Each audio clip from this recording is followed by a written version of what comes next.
Hello, everyone, and welcome to Cloud Currents, the podcast that navigates the ever-changing seas of cloud computing and cybersecurity.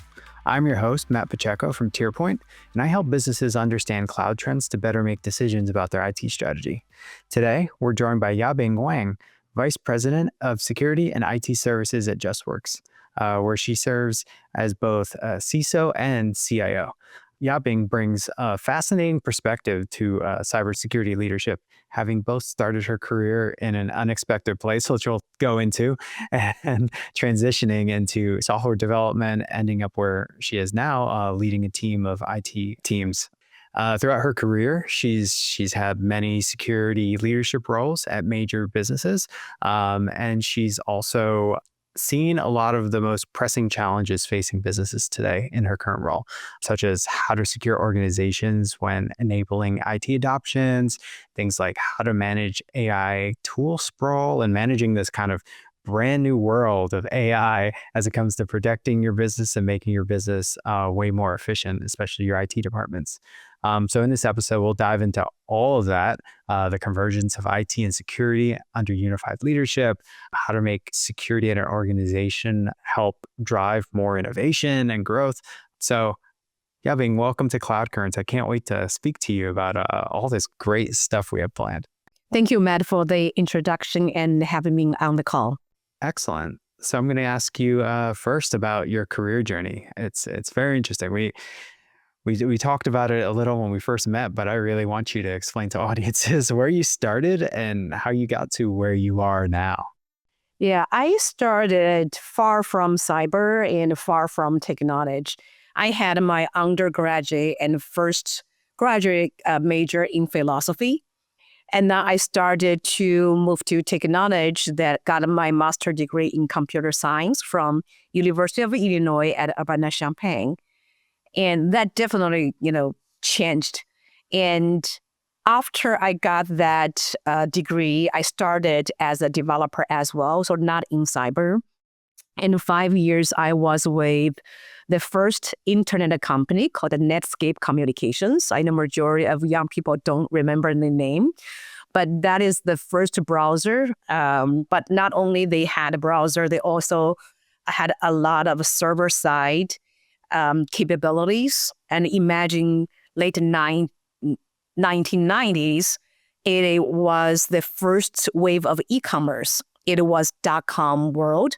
And that's first time there was a 3-tier architecture, meaning changing from client server side architecture to web server, app server, database server, 3-tier of architecture.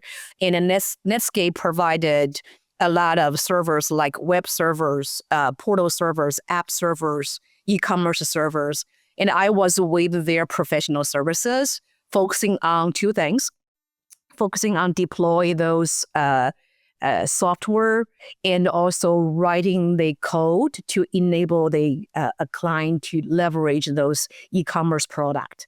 So I did that for 5 years. And then I had my first kid. I was not able to travel every week anymore. And while I was looking for a local job in Chicago area, that's where I started my cyber journey in 2002. Since then, I never left cyber world. Very cool. What sparked that transition from kind of the Netscape side to the cybersecurity side? Yeah, I was looking for, even though I don't want to say anything, but I was looking for any opportunities that may attract me. I remember I got 4 offers in my hand. 3 of them are tied to application development or architecture. Even one of the offer was the company really used a lot of Netscape product. So they say, oh, you are perfect for all of those because you had the expertise. Only one of them from Allstate Insurance Company, they offered me an application security role. Imagine 2002, cyber was not hot, and there was no expertise on application security. Allstate tried and then realized that if there's no one really knows this, maybe there's one alternative approach. That is, they hired 2 of us One from traditional security background, which is network security. Another one was me from application background, which has like a less cyber expertise, but more application development. So when I look at that opportunity, I did a little analysis. On one side, that security is new to me. That I also feel security is not just one field. It is needed in every single field. In other words, you need to learn the field a little bit more in order for you to see how the security can be done in that field. So I thought that will keep me learning all the time. I will never get bored if I get to the security route. And then I still think that's true. And then secondly, generally, when people hire, people look for skill sets, people look for experience, and I did not have those. If the company is waiting to take the risk on me, I think I should take the opportunity. So that's why I took it. I like being challenged. I like to learn new things, and I guess I've never regret after that. So you just said you like being challenged and you like new things. You've tried many different roles, including starting in philosophy, which is really cool. How have all of these experiences changed your perspective over time as you've moved into a leadership position? Very, very good, question, because I realized later on how important was that 7 years learning in philosophy. I think that gave me a lot of foundation of mentality, looking things from more broader view, and also looking at things from different perspectives, meaning that I really learned along the way of not stuck of what I thought, right? Meaning look at things that from different perspective, being open and put yourself in other people's shoes. That's kind of a big approach. Another one is really open your mind, look far, look broad. Those things will help me see through issues, right? Issues will be there all the time. How can you identify solution? And how can you figure out among all of the issues in front of you, which one is more important? Which one is more critical to the real business, right? What's the real business issue instead of a technical issue, instead of a purely security issue? So I think that gave me a lot of foundation of looking at things differently. And I think another thing that, probably it's a combination of my philosophy background and my passion as well, is about people, meaning that the humanity side of it, computer science to me is more of static. It's zeros and ones. The real challenge comes from people because nothing is gray, right? With the humanity side of it, people can look at things differently. It's never be black and white. And everybody can be right, everybody can be wrong, depends on how you look at it. So when I have that, I really enjoy of solving problems that from the people side of it, and also that realize, I guess also along the way of my career development, that is the more responsibility you have, the more you realize you cannot do everything. You are relying on not only your team. Security example of it's not only security team does the security thing, you are relying on everybody else to do that for you.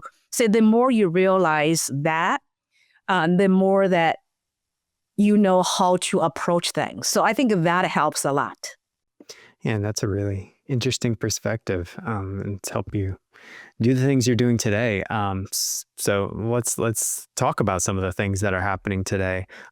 Quickly, can you give us an overview of the company you work for, JustWorks? Just let us know what you guys do. Yeah. JustWorks is a New York-based company that we do payroll, benefits, insurance, particularly for small business. Our common vision is to really help business, underrepresented small business. Our focus are the companies like below 100. Of course, we still have companies beyond that, and then they will start graduating from our platform. When we talk about payroll, there is a PEO, which is a professional employee organization. If you are using PEO services, JustWorks and your company like co-own their risk, right? Co-own the payment and others. And then there's purely payroll. We do payroll for you. And then also we do this not only in the United States, we do this internationally as well. There's another term called employee of record, EOR. So basically we serve a lot of small business that have the US presence, but also have international presence as well. That's very interesting. Thanks for sharing. I think it'll help set up some of the context of the questions we're going to ask too. So thank you for explaining that. So let's talk about AI a little. It's keeping a lot of security leaders up at night. It's something people are thinking about a lot with the complexity of attacks, the ability to simplify attacks, and to make their jobs much easier. There's a lot of interesting tools out there. Can you elaborate a little bit and talk a little bit about what makes AI security so uniquely challenging today compared to previous threats and waves of technology in the past? Yeah. Like you said, the AI changed the whole world. It's not only transforming from the day-to-day life of every one of us, but also transforming how the business can be done, right? So when I look at how it changed the security world, I look at a few things. One is that if you look at how AI today is so dramatic, different than a few years ago, or even 30, 40 years ago, because AI started long ago. But the whole reason it just became so big is because the power, right? The hardware power, the speed, come out with it. Because of that, if you look at the threat landscape perspective, the scale and the speed of how the malware can come up, how the vulnerability can be exploited, it just tremendously quicker than before. In other words, if we have the time to address things slowly, this is just like you don't get time. So if you can, go back to the history of long time ago when crypto came up, right? Encryption, how long will it take you to decrypt, 5-digit, and how can you make it more complicated? And then, fast forward, how quick now those things can be decrypted now, can be broken right now. Using that same way to look at AI, and that's how fast it becomes. It's like the way we do that slowly like before, manually like before. Imagine on the threat side, they move just so fast. So from that perspective, that because they move so fast on threat, I think overall from the control perspective, we may not even know how to go against them. Right, the traditional controls we know can solve the things we know, but now when this issue may become unknown and we still don't have the controls go against it, I think that's a part like a little scary, right? It's a little fearful from that perspective. That's one side. The second side is like because of all business, I think any corner, of the business has different ways to adopt AI. In other words, if we used to have one system and we protected it so well, and let's assume we have 5 integrations. And because of AI usage, like not only the 5 integrations will do quicker and better, and then everyone wants to leverage different tools to do that. The 5 integrations may become 50, become 100 within 6 months. From that, just simply looking at that, our attack surfaces is changing so dramatically. And it's like a lot of things just speed up the process that if you do that manually looking at, hey, let's review the 5. Now you don't get a chance to review the 50 within 3 weeks. So I think that skill and speed of our attack surfaces change for the organizations is another way that I think we are really looking into how can we do better as a corporations. And there's a third side of it. The third side of it is like, because now, think about the traditional security way we always talk about how human being also is a weak as a link, right? Now, every one of us, not only we do more about AI, and the AI itself is like, we may not be able to tell that's AI. We may not be able to really realize what's the risk behind it, whether it's deep fake or not, right? Traditionally, we know as a security professionals do phishing campaigns, making sure you realize how you detect those phishing messages, whether it's email, whether it's a text message. Here, with all the voice, video, could be deep faked, it's hard to really tell what's the difference, who is fake, who is not, right? It made it more difficult for human being to do self-defense. And that added together for the protection enterprise, basically our attack surfaces becomes much, much more. So by looking at that's how I generally look at the AI part of it. It's a lot of things to consider at once. So how does an organization approach the balance between, let's take one of your examples, enabling AI adoption? So you said a lot of employees are using different tools in different ways. How do you ensure proper security and governance while employees are doing that? You said the 5 turns into a 50. Yes. What do you do about that? We are doing something together with the other companies where we are all trying our best to see what we could do. The few things I can touch on, I thought it's also probably some practice we can do more together. One is, in the very beginning of the AI adoption, while everybody's trying to, try things out, I think there were 2 things that I think needs to be very clear. One is, what is the philosophy this company has, right? There are certain organizations needs to be very, risk reverse. Could be because of a regulation, could be because of a company culture. So it really needs to understand what is the general philosophy of the AI adoption from the management perspective, and what is general the risk tolerance we will have on that part. So have that, knowing what's that, and then come up with kind of AI governance thing. AI governance is also big term. I think that starting with what do we care, right? What do we care? And from that, talking about what will be the guardrails. So for example, if we really care about the data cannot go out, what is the recommendation for people who are trying out AI tools? What should they pay attention to, right? And again, this is part of what we want to, I don't want to use the word enforce, what do we want to recommend people do, and what people should do or can do, right? Because they become the enforcement point. So have that layout. For example, do you want people put companies' confidential restricted information into the AI model, or into the ChatGPT, Gemini, whatever other tools are? Or if you say, we do feel more comfortable if we purchase commercial license.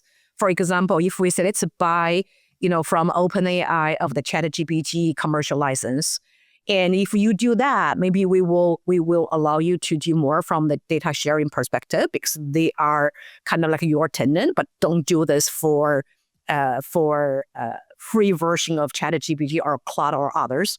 But basically what I'm trying to do is getting some guardrails out as quick as possible. Of course, education around it too. And then second piece is related to leveraging existing process and modify existing process about bringing new tools into the environment, right? For example, generally you have this third-party risk management process where, what needs to be assessed when there are AI models there, right? What should be in your contract related to AI has been leveraged in that vendor's product. And also that assessing that AI risks and that have the corresponding action around it. So basically, that process needs to be refined to allow the AI tool assessment tool come in for acquisition purpose, but also that give you the visibility of what can be coming. This process is not only a security process. I will call that IT process as well, right? That's how you generally acquire the system, except you are paying attention more to the AI part of it. So that's kind of like the one process. But of course, there are so many things could be free. They don't need to go through a process. And what is the governance process?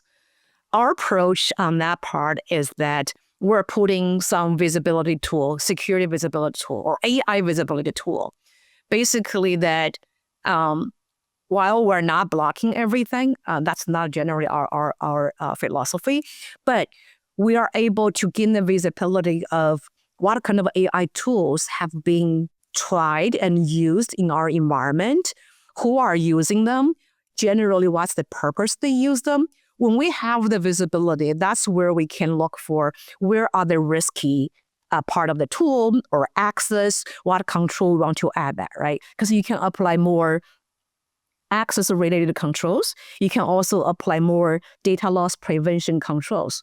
So the reason I'm mentioning this one is to say, before you jump on, putting all the some security controls in place, at least have the visibility, which will support you. Like not everybody goes through your process.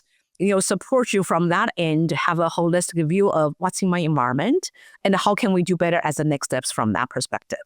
So visibility is very important.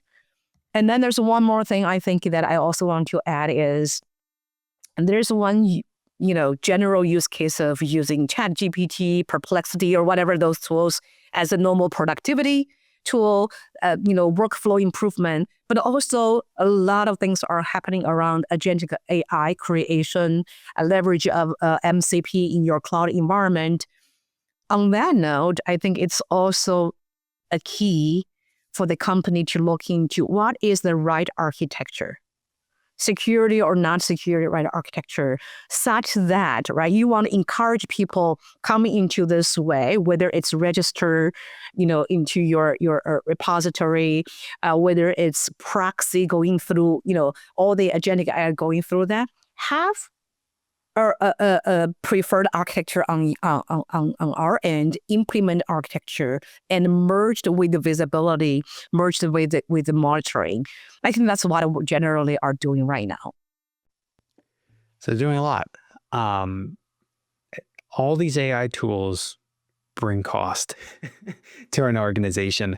Have you guys given any thought to like how to, I guess, centralize or take an inventory of all of the costs that are coming from all of these individual AI instances, not from just like an individual, but like from tools you're implementing throughout the business and all that?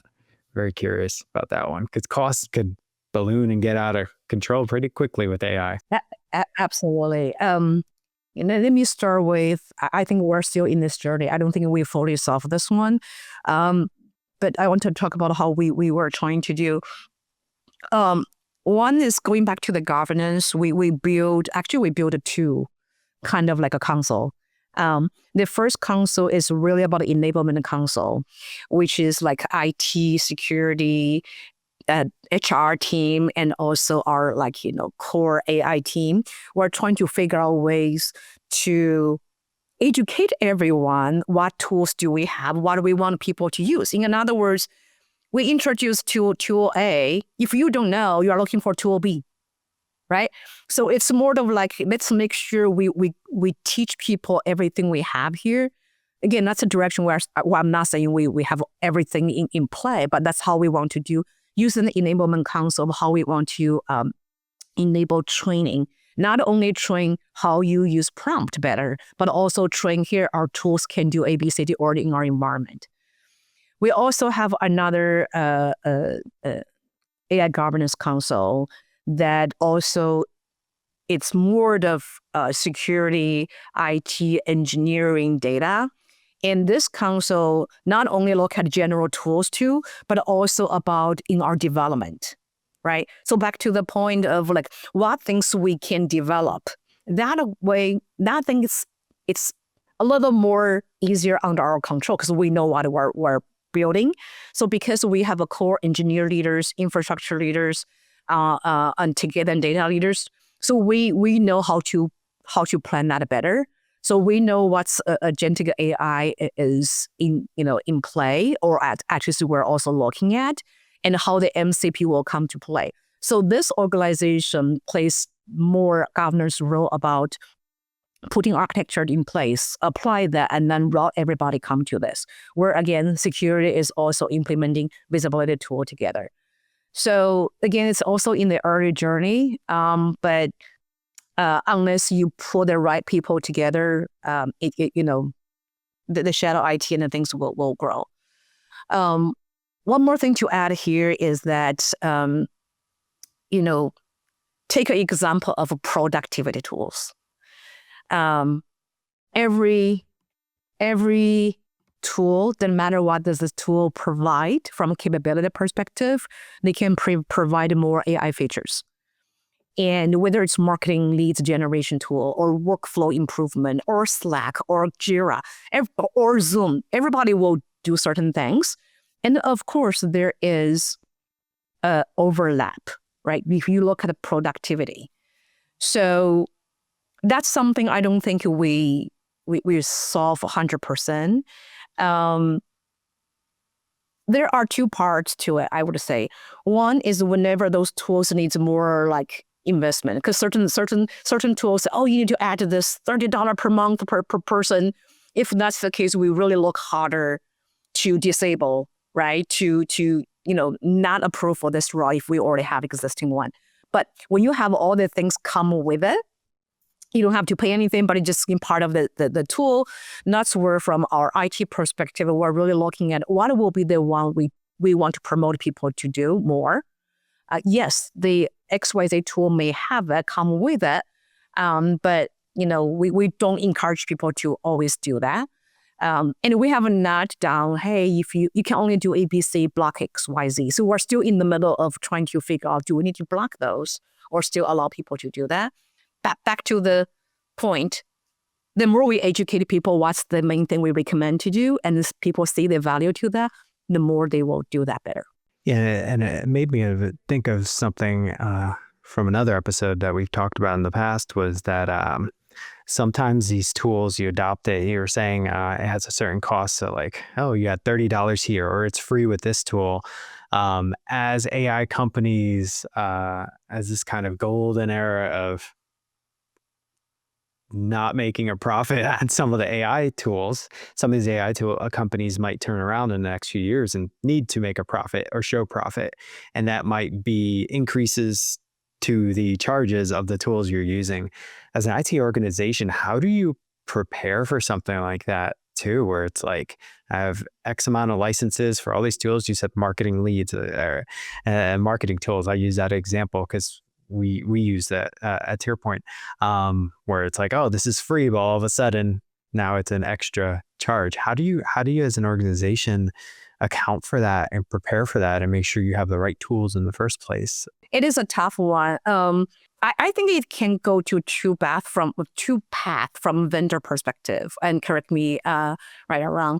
One path could be, people are charging more on AI. I'm talking about the other tools with the AI feature on it. It's not talking about AI tools only.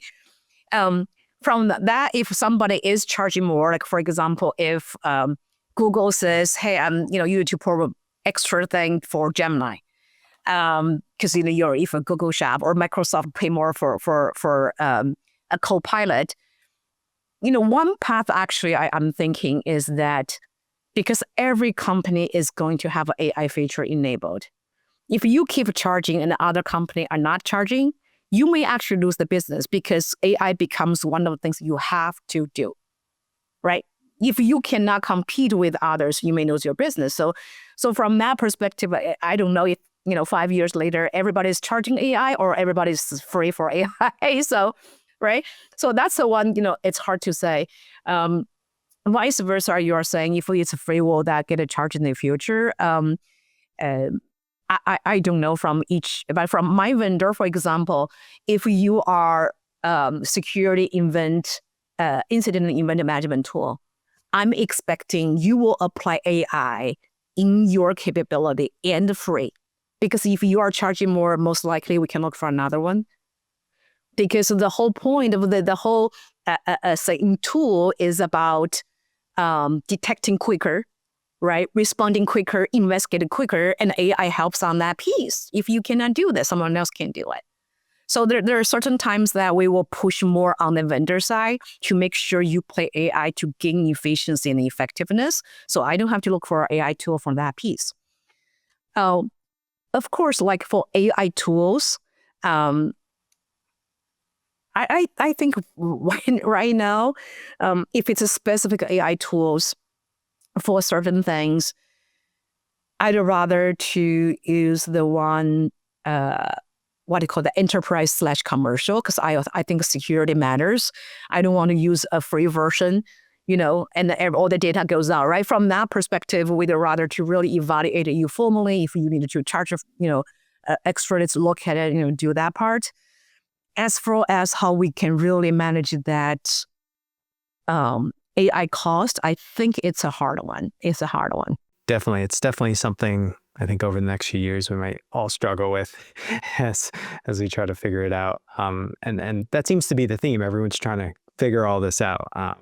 Like you said, you're producing guidelines. You're not making hard and fast rules about this stuff. So it's really interesting. So the general, if I call that direction or objective philosophy we always have is like, you want to reduce the similar or overlap product capabilities in your world, right? Not only for reducing attack services for security, but also, helping on the finance cost, helping on the operation perspective, right?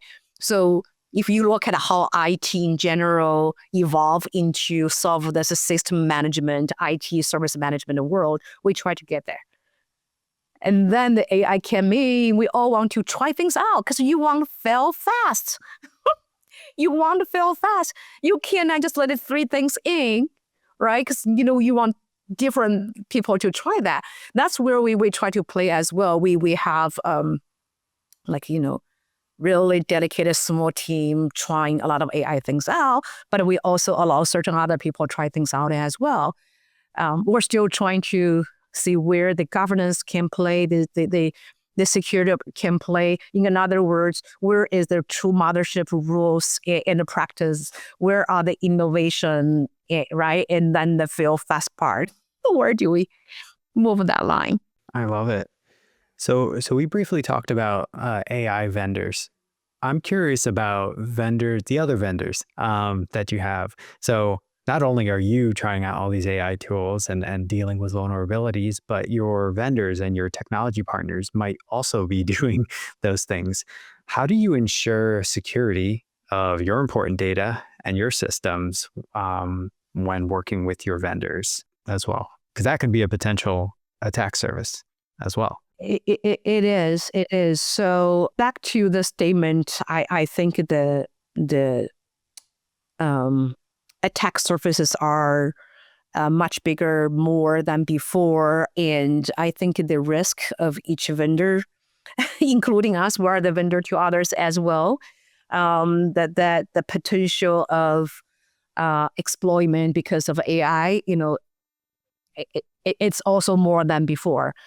I don't think I have any silver bullets, but I can touch on a few things we were really looking to. One is, again, this is transitional control called TPRM, right? Third-party risk management, is that contractual-wise, you want to hold your vendor accountable for what they do for you, and also your data in their environment, meaning that make sure that call out clearly what each of us wanted the other vendor to do.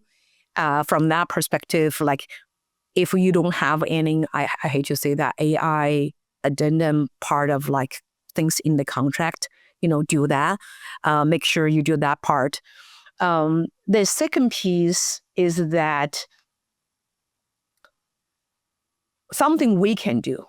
That is, when you do when you have more vendors and a lot of like using those vendors to integrate with others, there is an integration point that whether you call that non-human identity management, whether you call that API management, whether you call that agentic AI, didn't matter, is that making sure those integrations, number one, have proper access management, right? Do not just randomly give them super admin for all the integration. A few months ago, there was incident ready to drift in the Salesforce. That's an example of, you may implement things wrong like that. The second piece is that we, again, putting this responsibility on us, is we have to do a better job, not only on the access management, but on the configuration as well, right? So basically is that how much do we know about our third parties, even though, there are further fourth party, fifth party, but starting with the third parties, do we feel comfortable that we know all the configuration? Do we know those access, right? So those kind of things, I would say, more prominent than before, right? Yeah, SaaS security has been called out. Third party has been called out. Now, I think AI just expanded this more. If we have not done enough on this, we should do more on that part. It's very interesting. Thank you for that answer. So let's talk a bit about the culture of security and IT in general. So you recently took on IT responsibilities in addition to your CISO role. Yes. Congratulations, by the way. That's really cool. What drove this decision to do something like that? What are the benefits that come from that? Yeah. I think that not only in our situation, I think somehow it became a trend for the past 2 years-ish, or maybe even more, in many companies. That I think one of the things triggered by, I think I mentioned this in the very beginning of this call, that it's not just the security organization doing security. We are relying on so many other teams to do security, and almost everyone in your company to step up to do security. So from that angle, that we rely on IT a lot to, for example, to do risk remediation, exposure, remediation, or like we just talked about how the tools being introduced in the environment to do better from the tool governance perspective. So we rely on IT a lot to do many things. And I think the synergy come from that. Well, IT by itself or being part of different organizations, of course, there are a lot of different priorities. And their priority definitely is looking at, of course, it's enablement of the business, but also efficiency, for example, right? Efficiency, where the risk angle may not be big enough. When the cyber leader, the CISO in particular, also look at enablement and also looking at the risk management. So from that angle, that there will be more benefits that when the IT actually is under the CISO, that will apply the risk angle to it. So this actually brings me to mention one more thing. That is, if I go back to look for the people I know who took on the IT role, that I think there are two common qualities. One is this leader as a CISO is a technology-driven person, meaning that it's not purely GRC. You know how cyber has 3 pillars: the GRC risk angle, architecture engineering angle, and also the operation, where generally this leader take on that as more of technology-driven.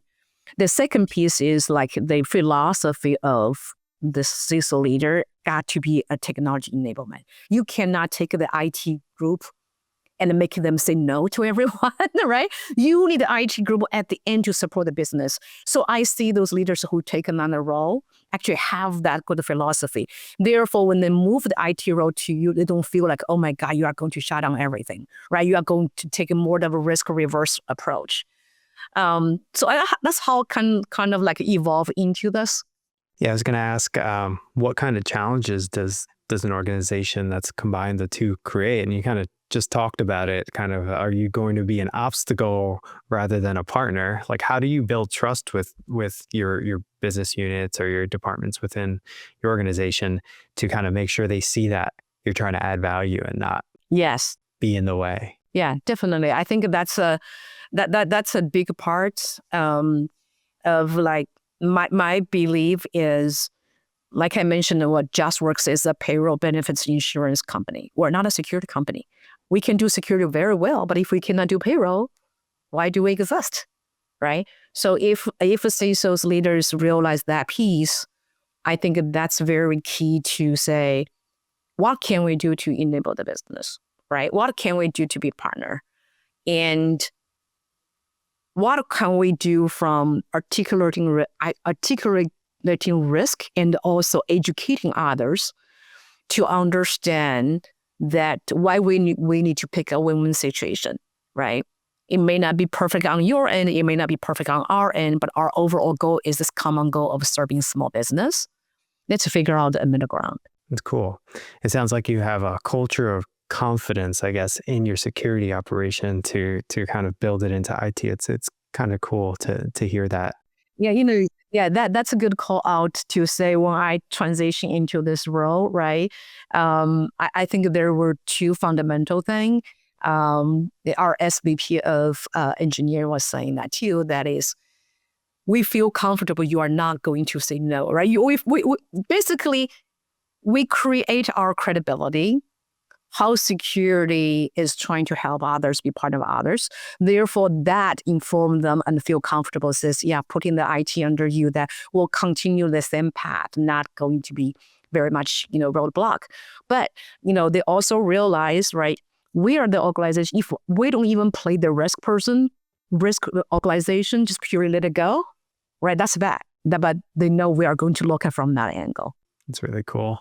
How does owning both IT and security kind of influence your approach to adopting things like AI? Does it change anything? I didn't think it's changing anything, because even without IT, the philosophy we have is always like that. I guess the IT team just probably let all of us security see how important we're moving towards it, I guess. And also this give us an advantage of merging those two processes, be, more holistic, I think. Let's talk about the future, kind of the fun stuff coming down the line.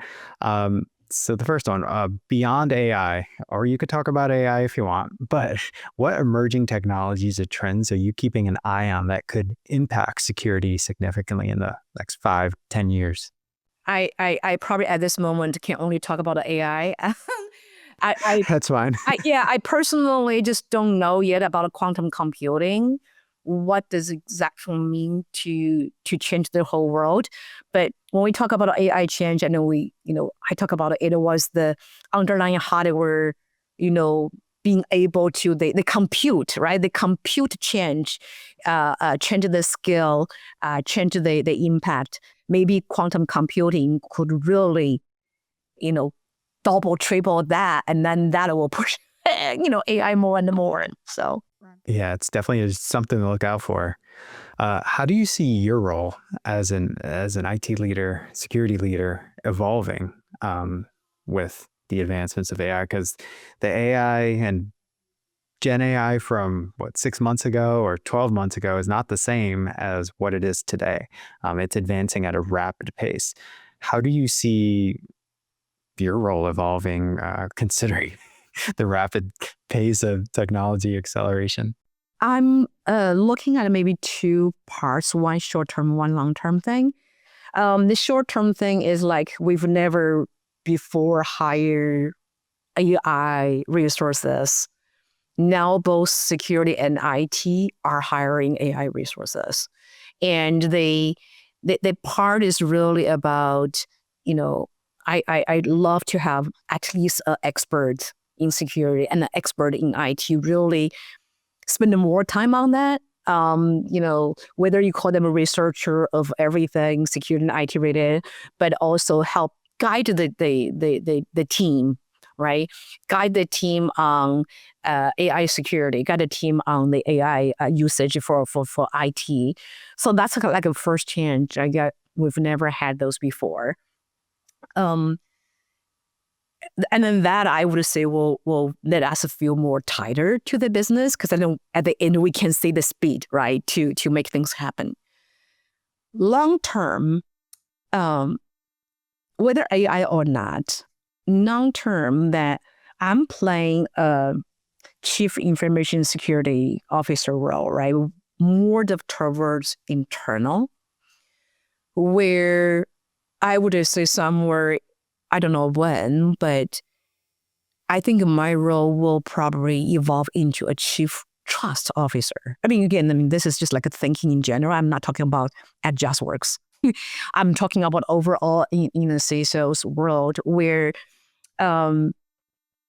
we try to ensure and customers about, right, you put your information, your payment into our hands, right? How can we show the trust so it's really, you are in good hands per se?